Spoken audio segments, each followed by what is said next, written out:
Akashvani unsolicited commercial communication spam నివారణ, mobile వినియోగదారుల భద్రత. ట్రాయ్ సలహాదారు శ్రీ బి ప్రవీణ్ కుమార్ గారితో సంభాషణ మొదటి భాగం వింటారు. నమస్కారం. టెక్నాలజీ మన దైనందిన జీవితాన్ని ఎన్నో రకాలుగా ప్రభావితం చేస్తుంది. మన జీవన సౌలభ్యం పెంచడంలో టెక్నాలజీ ఎంతో అపారమైన పాత్రను పోషిస్తోంది. ముఖ్యంగా మన మొబైల్ వాడకం ఇటీవల కాలంలో పెరిగిన నేపథ్యంలో టెక్నాలజీ పెరిగిన కొద్దీ దాన్ని దుర్వినియోగం చేసే ధోరణి కూడా సమాజంలో పెరుగుతూ వస్తోంది. దాంతో సాధారణ ప్రజలు మోసపోతున్న ఘటనలు ఎక్కువగా ఈ మధ్య కాలంలో వెలుగు చూస్తున్నాయి. సామాన్యులు, అమాయకులు ఒక్కొక్కసారి వందల్లోనూ వేలల్లోనూ, మరికొన్ని సందర్భాల్లో లక్షల్లో కోట్ల రూపాయల్లో నష్టపోతున్నారు. ఇందుకు ముఖ్యంగా మన అనుమతి లేకుండా, మనం కోరుకోకుండా మనకి వచ్చే వాణిజ్య సమాచారం దీనికి ప్రాతిపదికగా ఉంటుంది. ఇలాంటి మోసాలకి వీటిని మనం టెలికాం భాషలో అన్సాలిసిటెడ్ కమర్షియల్ కమ్యూనికేషన్ అని అంటున్నారు. వీటి ద్వారా ఈ మెసేజ్లు, స్పామ్ మెసేజ్లు, ఫోన్ కాల్స్, ఈమెయిల్స్ ఇలాంటి రూపాల్లో మన అనుమతి లేకుండా మన దగ్గరికి వచ్చే ఈ వాణిజ్య సమాచారం ఎలా డీల్ చేయాలి, దానివల్ల మనం నష్టపోకుండా ఎలా అరికట్టుకోవాలి, ఇలాంటి అన్ని అంశాలని ఈనాటి మన కార్యక్రమంలో విందాము. ఈ అన్సాలిసిటెడ్ కమర్షియల్ కమ్యూనికేషన్ని, ఇలాంటి మోసాల నియంత్రణ కోసం telecom regulatory authority of India, దీన్ని మనం ట్రాయ్ అంటున్నాం, ఎలాంటి చర్యలు తీసుకుంటోంది, ఈ విషయాలన్నీ మనం ఈరోజు అడిగి తెలుసుకుందాం. దీనికోసం మన స్టూడియోలో ఉన్నారు ట్రాయ్ సలహాదారు శ్రీ బి ప్రవీణ్ కుమార్ గారు. నమస్కారం ప్రవీణ్ కుమార్ గారు. నమస్తే అండి. ఆకాశవాణి లిసనర్స్ అందరికీ నమస్కారం. మీరు దక్షిణాది ప్రాంతంలో, ముఖ్యంగా తమిళనాడు, మన తెలుగు రాష్ట్రాలు, ఆంధ్రప్రదేశ్, తెలంగాణ, ఇంకా ఒడిశా రాష్ట్రాలకి సంబంధించి ట్రాయ్ సలహాదారుగా మీ సేవలను అందిస్తున్నారు. ముఖ్యంగా దక్షిణాది రాష్ట్రాల్లో ఈ అన్సాలిసిటెడ్ కమర్షియల్ కమ్యూనికేషన్ సమస్య అనేది ఎలా ఉంది, ఏ స్థాయిలో ఉంది, దీని ప్రభావం ఎలా ఉందంటారు? ట్రాయ్ రీజనల్ ఆఫీస్ హైదరాబాద్ జ్యూరిస్డిక్షన్లో మన Telugu states Telangana, Andhra Pradesh, Tamil Nadu state including Pondicherry, Odisha, ఈ మూడు ట్రాయ్ రీజనల్ ఆఫీస్ హైదరాబాద్ జ్యూరిస్డిక్షన్లో వస్తాయి మేడం. ఇక్కడ ఏంటంటే మనము అనుకున్నట్టు స్పామ్ కాల్స్ని మనం టెక్నికల్ లాంగ్వేజ్లో అన్సాలిసిటెడ్ కమర్షియల్ కాల్స్ అంటాం. ఈ స్పామ్ కాల్స్ ఏంటంటే ఇది అందరినీ అఫెక్ట్ చేస్తున్నాయి. వెదర్ చిన్న పెద్ద, ఏ స్టేటు, భాష, ప్రాంతము అట్లా ఏమీ డిస్టింగ్విష్ లేకుండా అందరూ దీని ద్వారా ఎఫెక్ట్ అయ్యారు. వెదర్ ఇట్ ఈస్ మన దేశం మొత్తం, నార్త్ ఇండియా కానివ్వండి, సౌత్ ఇండియా కానివ్వండి, మన తెలుగు స్టేట్స్ కానివ్వండి, అన్ని ప్లేసెస్లో ఉన్న ప్రజలు ఈ స్పామ్ కాల్స్ వల్ల అఫెక్ట్ అవుతున్నారు. దీంట్లో చదువుకున్న వాళ్ళే ఎక్కువ అఫెక్ట్ అవుతున్నారు. ఎందుకంటే మనిషి సైకాలజీ ఏదైతే ఉంటుంది కదా, ఫియర్ అండ్ గ్రీడ్ అంటాం, లోపాలు. దాంట్లో మేము అబ్జర్వ్ చేసింది ఏంటంటే చాలా మంది చదువుకున్న వాళ్ళు, స్పెషల్లీ ఐటీ ఫీల్డ్ లో ఉన్న వాళ్ళు, ఈవెన్ కొంతమంది ప్రభుత్వ అధికారులు, అదేవిధంగా ఒక 2 months బ్యాక్ నార్త్ ఇండియాలో ఈవెన్ ఒక వెల్ నోన్ ఇండస్ట్రియలిస్ట్ కూడా ఈ స్పామ్ కాల్స్ కి గురైనారు. ఇప్పుడు ఐటీ అనగానే, ఐటీ రంగం బాగా ఉన్నతాధికారులు అంటే ఈ అన్నిటి విషయాల మీద అవగాహన ఉందని ఎక్స్పెక్ట్ చేస్తామండి.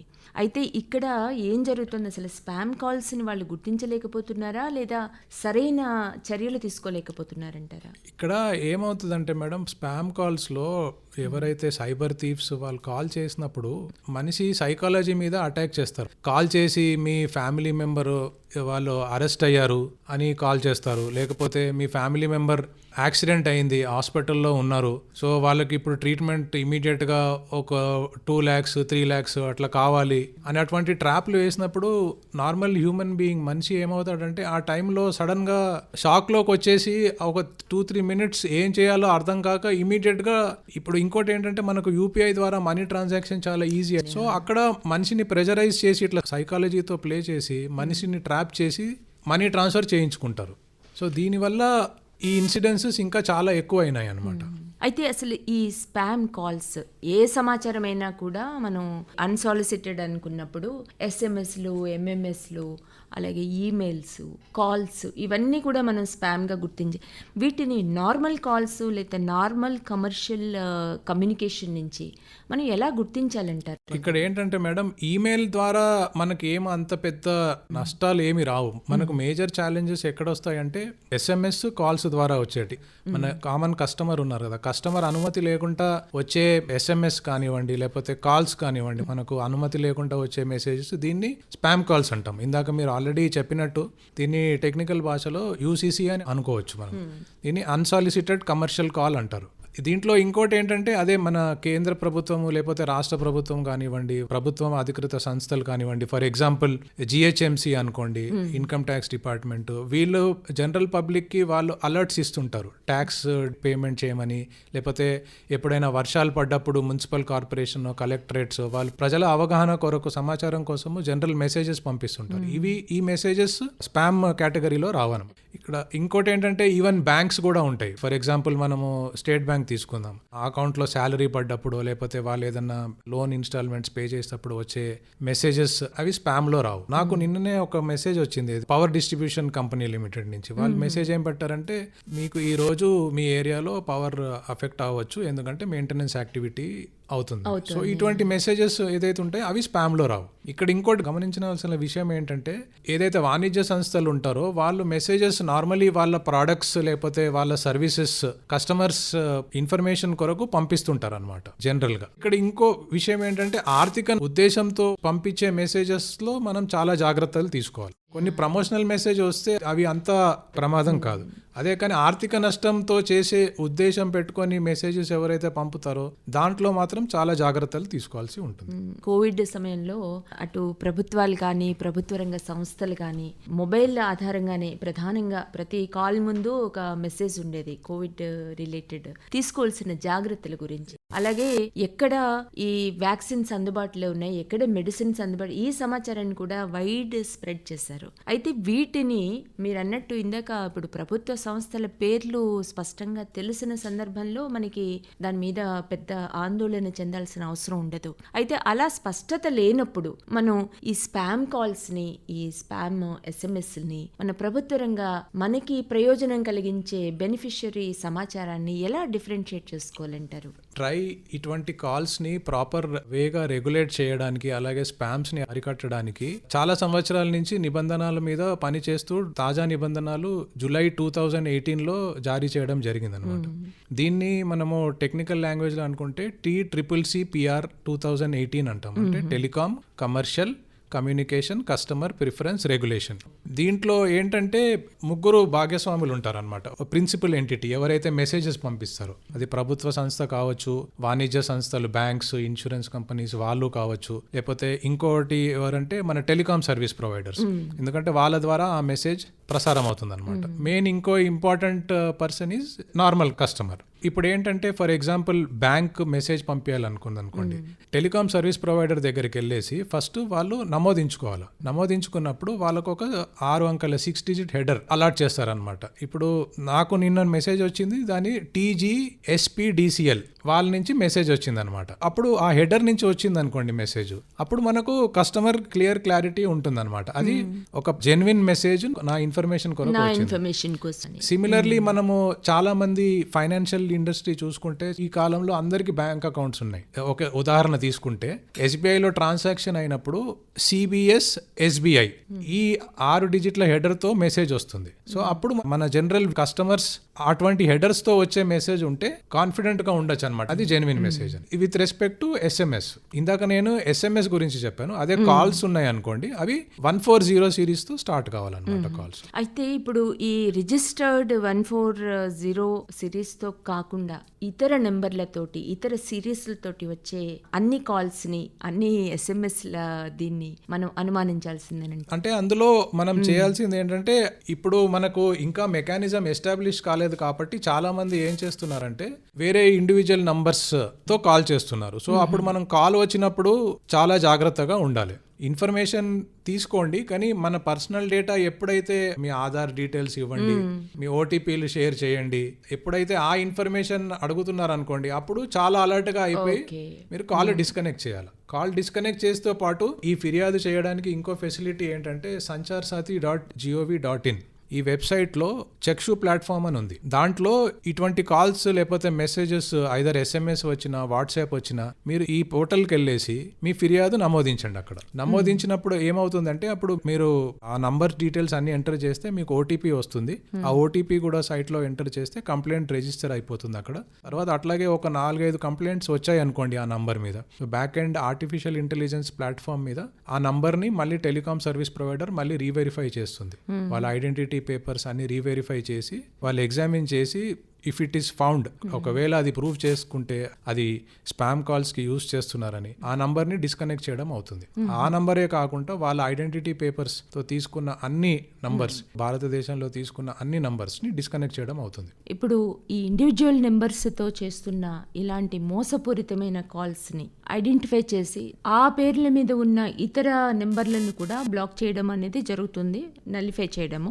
అయితే ఇప్పుడు సంస్థల పేరు మీద తీసుకున్న నెంబర్లు కూడా కొన్ని ఉంటాయి. ఇప్పుడు నేను ఒక సంస్థ పెట్టుకుంటా, నేను ఒక బల్క్గా తీసుకుంటాను ప్రొవైడర్ దగ్గర నుంచి, అప్పుడు సంస్థ డీటెయిల్స్ ఇచ్చి తీసుకుంటాము. అలాంటి సందర్భంలో తీసుకునే యాక్షన్ ఎట్లా ఉంటుందంటే, మనం ఇందాక ముందు చర్చించుకున్నట్టు రిజిస్టర్డ్ టెలిమార్కెటర్ 14 తో చేయాలి. కొంతమంది ఈ మధ్య కాలంలో ఏం చేస్తున్నారంటే land line number SIP trunks అంటాం దాన్ని. సిప్ ట్రంక్స్ ద్వారా వాళ్ళు ఏంటంటే సమ్ హండ్రెడ్స్ ఆఫ్ నంబర్స్ తీసుకుంటారు. తీసుకొని ఏంటంటే ఇప్పుడు ఇండివిజువల్ నంబర్స్ నుంచి కాల్ చేస్తుంటారు. సో ముందు ఏమవుతుండే అంటే ఆ ఇండివిజువల్ నంబర్స్ ని అప్పుడు డిస్కనెక్ట్ చేసేవాళ్ళం. కానీ తర్వాత అబ్జర్వేషన్ లో ఏం తెలిసిందంటే వాళ్ళు ఒక నంబర్ డిస్కనెక్ట్ చేస్తే ఇంకో నంబర్ యూజ్ చేసేవాళ్ళు. సో ఇప్పుడు బ్లాక్ చైన్ టెక్నాలజీ యూజ్ చేసి లాస్ట్ 3 months లో క్లియర్ ఇన్స్ట్రక్షన్ ఇష్యూ చేయడం జరిగింది టెలికాం సర్వీస్ ప్రొవైడర్ కి. వాళ్ళకు ఒక్క నంబరే కాకుండా వాళ్ళ టెలికాం సర్వీస్ మొత్తం బ్లాక్ చేయాలి. అది కాకుండా ఇప్పుడు ఒక ఆపరేటర్ దగ్గర బ్లాక్ చేస్తే ఇంకో ఆపరేటర్ దగ్గర కూడా తీసుకునే మళ్ళీ అవే సర్వీసెస్ తీసుకునే ఛాన్సెస్ కూడా ఉంటాయి. సో ఇక్కడ ఏంటంటే డిస్ట్రిబ్యూటెడ్ లెడ్జర్ టెక్నాలజీ యూజ్ చేసి ఇప్పుడు ఒక ఆపరేటర్ ఆ టెలికాం సర్వీస్ ప్రొవైడర్ డిస్కనెక్ట్ చేశారు అనుకోండి, వేరే ఏ ఆపరేటర్స్ కూడా ఆ ఎంటిటీకి మళ్ళీ ఏ టెలికాం సర్వీస్ ఇవ్వకూడదు.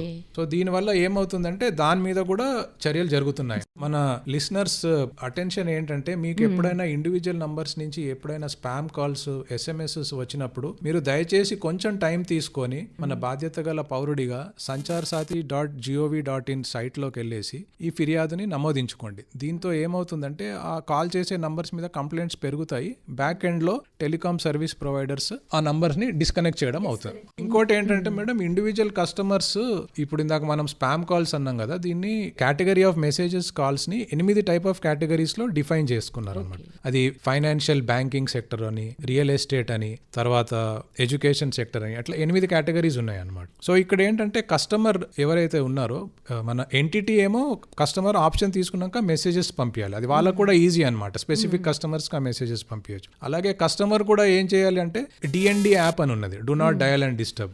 ఆ యాప్ ద్వారా కస్టమర్ తన ప్రిఫరెన్స్ ని రిజిస్టర్ చేసుకోవచ్చు అనమాట. For example, as a customer నాకు ఓన్లీ బ్యాంకింగ్ సెక్టర్ నుంచే కాల్స్ రావాలి, నాకు రియల్ ఎస్టేట్ నుంచి కాల్స్ వద్దు. సో నేను ఆ యాప్ ద్వారా లేకపోతే 3-4 మీడియంస్ ఉన్నాయి అనమాట. దాని ద్వారా నా ప్రిఫరెన్స్ నేను రిజిస్టర్ చేసుకున్నాను అనుకోండి, నాకు ఆ సెక్టర్ కాల్సే వస్తాయి. సో నాకు ఏది వద్దనుకున్నారు అనుకోండి కొంతమంది, సో అది కూడా సెలెక్ట్ చేసుకోవచ్చు. 3-4 వేస్లో ఈ ప్రిఫరెన్స్ రిజిస్టర్ చేసుకోవచ్చు మేడం. ఏంటంటే ఈ మధ్యకాలంలో మనం ఉన్న డిజిటల్ ఏజ్లో యాప్స్ చాలా యూజర్ ఫ్రెండ్లీగా వచ్చినాయి. మనం చాలా వాటికి యాప్స్ యూజ్ చేస్తాం. సో ఇప్పుడు ఉన్న మన మేజర్ 4 టెలికాం సర్వీస్ ప్రొవైడర్స్ అందరూ వాళ్ళ యాప్స్ ఉన్నాయి. సో వాళ్ళ యాప్లో లాగిన్ అయ్యేసి కస్టమర్ ఈ ప్రిఫరెన్స్ రిజిస్టర్ చేసుకోవచ్చు. లేకపోతే టెలికాం సర్వీస్ ప్రొవైడర్ వెబ్సైట్లోకి వెళ్ళేసి ఈ ప్రిఫరెన్స్ రిజిస్టర్ చేసుకోవచ్చు. ఎవరైతే కంప్యూటర్ ఫ్రెండ్లీ కారో వాళ్ళు ఏంటంటే 1909 కి ఫోన్ చేయొచ్చు, SMS చేయొచ్చు, చేసి కూడా ఈ ప్రిఫరెన్సెస్ రిజిస్టర్ చేసుకోవచ్చు. ఈ ఆపరేటర్ కాకుండా telecom regulatory authority of India try నుంచి కూడా DND 3.0 యాప్ అని ఉంది. దాంట్లో కూడా కస్టమర్ ఈ ఆప్షన్స్ ని రిజిస్టర్ చేసుకోవచ్చు. మనకి అవసరం లేని సమాచారాన్ని నియంత్రించుకోవడానికి, రాకుండా అడ్డుకునేందుకు ఏదైనా ప్రత్యేకమైన మొబైల్ నుంచి ఇలాంటి కాల్స్ కనుక వస్తూ ఉంటే దాన్ని నిలిపివేసేందుకు మనం ఒక ఫిర్యాదును చేయాల్సి ఉంటుందని చెప్పారు. sancharsati.gov.in అనే పోర్టల్లో. అలాగే ఈ DND ఆప్షన్స్ని మనం చూస్ చేసుకునేందుకు 1909కి ఫోన్ చేసి లేదా SMS చేసి కూడా మనం నియంత్రించుకోవచ్చు. అలాగే DND 3.0 అనే యాప్లో కూడా ఈ నియంత్రించుకోవచ్చు అని చెప్తున్నారు. మళ్ళీ రేపటి భాగంలో మరిన్ని వివరాలు చర్చించుకుందాము ఈ విషయంలో. ట్రాయ్ ద్వారా జరుగుతున్న నియంత్రణ చర్యలు, అది ఇండివిజువల్గా చేస్తున్న మోసపూరితమైన కాల్స్కి సంబంధించి కానీ, లేదా సంస్థాగతంగా అలాంటి నేరాలకి పాల్పడుతున్న వారిపై కానీ ఎలాంటి చర్యలు తీసుకోవాలి, అలాగే మన వ్యక్తిగత డేటాని ప్రొటెక్ట్ చేసుకోవడం ఎలాగా, అలాగే మనకి సంబంధించిన డేటా లీక్ కాకుండా ఎలా అడ్డుకోవాలి అన్న విషయాల్ని మనం తర్వాతి భాగంలో తెలుసుకుందాము. అంతవరకు సెలవు, నమస్కారం. మీరింతవరకు అన్సొలిసిటెడ్ కమర్షియల్ కమ్యూనికేషన్, స్పామ్ నివారణ, మొబైల్ వినియోగదారుల భద్రత ఈ అంశం గురించి ట్రాయ్ సలహాదారు శ్రీ బి ప్రవీణ్ కుమార్ గారితో సంభాషణ మొదటి భాగం విన్నారు. సంభాషించిన వారు శ్రీమతి ఎంఎస్ లక్ష్మి. ఈ కార్యక్రమం ఆకాశవాణి హైదరాబాద్ కేంద్రం ప్రాంతీయ వార్తా విభాగం సమర్పణ.